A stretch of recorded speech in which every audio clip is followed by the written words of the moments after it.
ನಿಜಕ್ಕೂ ಮಾನವೀಯತೆ ಇರುವಂಥವರು ಈ ಸ್ಟೋರಿನ ನೋಡಲೇಬೇಕು. ಜೊತೆಗೇನು ಅಂದರೆ ಯಾರಾದರೂ ಹೆಣ ಎತ್ಕೊಂಡು ಹೋಗಲಿ, ಆ ಹೆಣದ ಮೇಲೆ ಇಟ್ಟಿರುವಂಥ ದುಡ್ಡನ್ನು ನಾವು ಬಿಡಲ್ಲ, ನೆಕ್ ಬಿಡ್ತೀವಿ ಅಂತಾರಲ್ಲ ಅಧಿಕಾರಿಗಳು, ಅಂಥವರು ಇದನ್ನು ನೋಡಿ ವ್ಯವಸ್ಥೆ ಎನ್ನುವಂಥದ್ದು ಎಷ್ಟರ ಮಟ್ಟಿಗೆ ಕೆಟ್ಟು ಕುಲುಗೆಟ್ಟು ಹೋಗಿದೆ ಅದನ್ನು ದಯಮಾಡಿ ನೋಡಿ. ನಾಚಿಕೆಗೇಡಿನ ಸಂಗತಿ. ಈತನಿಗೆ ಒಬ್ಬಳು ಮಗಳು, 32 ವರ್ಷ. ಆಕೆಗೆ ಈ ಬ್ರೈನಲ್ಲಿ ರಕ್ತ ಬ್ಲೀಡ್ ಆಗಿಬಿಡುತ್ತೆ. ಬ್ಲೀಡ್ ಆದ ಸಂದರ್ಭದಲ್ಲಿ ಆಕೆ ಸತ್ತೇ ಹೋಗ್ತಾಳೆ. ಈತ ಸಾಮಾನ್ಯ ವ್ಯಕ್ತಿ ಅಲ್ಲ. ಅವರಪ್ಪ ಈ ದೊಡ್ಡ ಆಯಿಲ್ ಕಂಪನಿನಲ್ಲಿ ಫಿನಾನ್ಸ್ ಆಫೀಸರ್ ಆದಂಥವ್ರು. ಅವರು ಒಂದು ಕಡೆಗೆ ಒಬ್ಬಳು ಇದ್ದಂಥ ಮಗಳು, ಆಕೆಯನ್ನು ಕೂಡ ಕಳ್ಕೊಂಡಿದ್ದಾರೆ. ಜೊತೆಗೇನು ಅಂದರೆ ಒಂದಿಷ್ಟು ಎಲ್ಲ ಕೆಲಸ ಕಾರ್ಯಗಳನ್ನು ಮಾಡಬೇಕಲ್ಲ. ಇವ್ರದ್ದು ಶುರುವಾಯಿತು ನೋಡಿ ಕಸರತ್ತು. ನೋಡಿ, ಈ ಆಸ್ಪತ್ರೆಯಿಂದ ಹೆಣ ಕೊಡೋದಿಂದ ಹಿಡಿದು ಅದನ್ನು ಸಾಕ್ಸೋ ತನಕ, ಡೆತ್ ಸರ್ಟಿಫಿಕೇಟ್ ಕೊಡೋ ತನಕ ಎಲ್ಲ ವಿಚಾರದಲ್ಲೂ ಕೂಡ ಸಂಬಂಧಪಟ್ಟಂಥವ್ರು ದುಡ್ಡು ಪೀಕಿದ್ದಾರೆ. ಒಂದೇ ಮಾತನ್ನು ಹೇಳ್ತಾರೆ ಅವರು ತಂದೆ, ನಾನು ದುಃಖದಲ್ಲಿದ್ದೆ, ನಾನು ನನ್ನ ಮಗಳನ್ನ ಕಳ್ಕೊಂಡು ಏನು ಮಾಡಬೇಕು, ಈ ರೀತಿ ಹಣ ಕಿತ್ತುಬಿಟ್ರೆ ಇಲ್ಲೇ ಹೋಗಬೇಕು, ನನ್ನ ಹತ್ರಂತೂ ಇತ್ತು ಕೊಟ್ಟೆ, ಆದರೆ ಇಲ್ಲಿರುವಂಥವ್ರ ಗತಿ ಏನು, ನಮ್ಮ ವ್ಯವಸ್ಥೆ ಎಷ್ಟು ಕೆಟ್ಟಿದೆ, ಎಷ್ಟು ಕುಲುಗೆಟ್ಟಿದೆ ಅನ್ನೋದು ಎಲ್ಲ ವಿವರಗಳನ್ನು ಅವರು ಬಹಿರಂಗಪಡಿಸಿದ್ದಾರೆ. ಇದೆಲ್ಲ ಆದಮೇಲೆ ವ್ಯವಸ್ಥೆ ಚಿತುಕತ್ತು. ಇಬ್ಬರು ಪೊಲೀಸರನ್ನು, ಅಂದರೆ ಒಬ್ಬರು ಸಬ್ ಇನ್ಸ್ಪೆಕ್ಟರು ಮತ್ತೊಬ್ಬ ಪೊಲೀಸ್ ಕಾನ್ಸ್ಟೇಬಲ್, ಇವರಿಬ್ಬರನ್ನ ಸಸ್ಪೆಂಡ್ ಮಾಡಲಾಯಿತು. ಅಂದರೆ ನಾವೆಂಥ ದರಿದ್ರ ಮನಸ್ಥಿತಿ ತಲುಪಿದ್ದೀವಿ ಅನ್ನಲಿಕ್ಕೆ ಬೆಸ್ಟ್ ಎಕ್ಸಾಂಪಲ್ ಈ ಸ್ಟೋರಿ. ಮಗಳ ಸಾವಿನ ಶೋಕದಲ್ಲಿದ್ದ ತಂದೆಗೆ ಲಂಚದ ಕಾಟ. ಲಂಚ ಕೇಳಿದ ಇಬ್ಬರು ಪೊಲೀಸರ ತಲೆದಂಡ. ಲಂಚ ಲಂಚ ಲಂಚ, ಎಲ್ಲಿ ಹೋದ್ರೂ ಲಂಚ, ಹುಟ್ಟಿದ್ರು ಲಂಚ, ಸತ್ರು ಲಂಚ. ಇದನ್ನೆಲ್ಲ ನಾವು ಕೇಳಿರ್ತೀವಿ, ನೋಡಿರ್ತೀವಿ. ಇದೀಗ ಖಾಸಗಿ ಕಂಪನಿಯ ಮಾಜಿ ಹಣಕಾಸು ಅಧಿಕಾರಿಯೊಬ್ಬರು ಟ್ವೀಟ್ ಮಾಡಿದ್ದು ವ್ಯವಸ್ಥೆಯಲ್ಲಿ ಲಂಚಾವತಾರವನ್ನ ಬಯಲು ಮಾಡಿದ್ದಾರೆ. ಇವರ ಹೆಸರು ಶಿವಕುಮಾರ್. ಖಾಸಗಿ ಕಂಪನಿಯಲ್ಲಿ ಸಿಎಫ್ಒ ಆಗಿದ್ರು.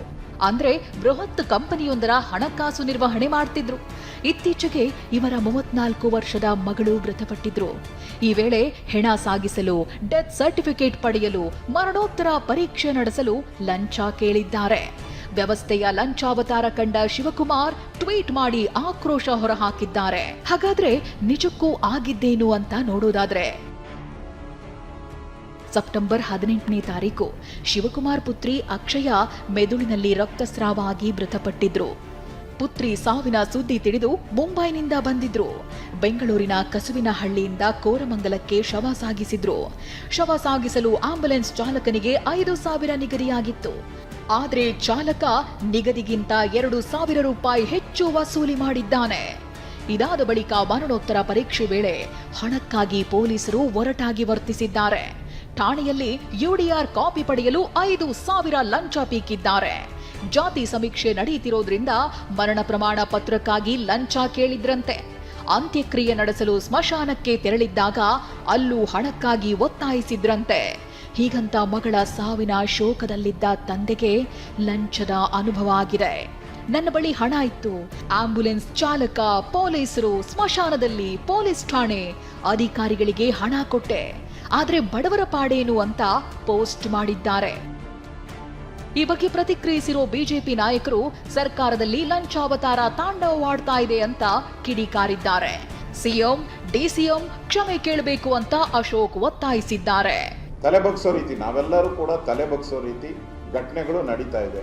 ಈ ಡೆತ್ ಸರ್ಟಿಫಿಕೇಟ್ ಇರ್ಬೋದು, ಬರ್ತ್ ಸರ್ಟಿಫಿಕೇಟ್ ಇರ್ಬೋದು, ಇದು ಬೆಲೆ ಏರಿಕೆ ಮಾಡೋದು, ಜಾಸ್ತಿ ಮಾಡಿದ್ರು. ಈಗ ಅದರ ಮೇಲೆ ಲಂಚ, ಸರ್ಟಿಫಿಕೇಟ್ಗೆ ಏರಿಕೆ, ಅದರ ಮೇಲೆ ಲಂಚ. ಇದು ಕಾಂಗ್ರೆಸ್ ಸರ್ಕಾರ ಇಷ್ಟು ಕೆಳಮಟ್ಟಕ್ಕೆ ಇಳಿದಿದೆ ಅಂತ ಹೇಳಿದ್ರೆ ಇಡೀ ರಾಜ್ಯಕ್ಕೆ ಒಂದು ರೀತಿ ಈ ಕಾಂಗ್ರೆಸ್ ಸರ್ಕಾರ ಅವಮಾನ ಮಾಡ್ತಾ ಇದೆ. ಸದ್ಯ ಲಂಚ ಕೇಳಿದ ಆರೋಪ ಕೇಸ್ ನಡಿ ಬೆಳ್ಳಂದೂರು ಪೊಲೀಸ್ ಠಾಣೆಯ ಪಿಎಸ್ಐ ಸಂತೋಷ್, ಕಾನ್ಸ್ಟೇಬಲ್ ಗೋರಖನಾಥ್ ಎಂಬುವರನ್ನ ಅಮಾನತು ಮಾಡಲಾಗಿದೆ.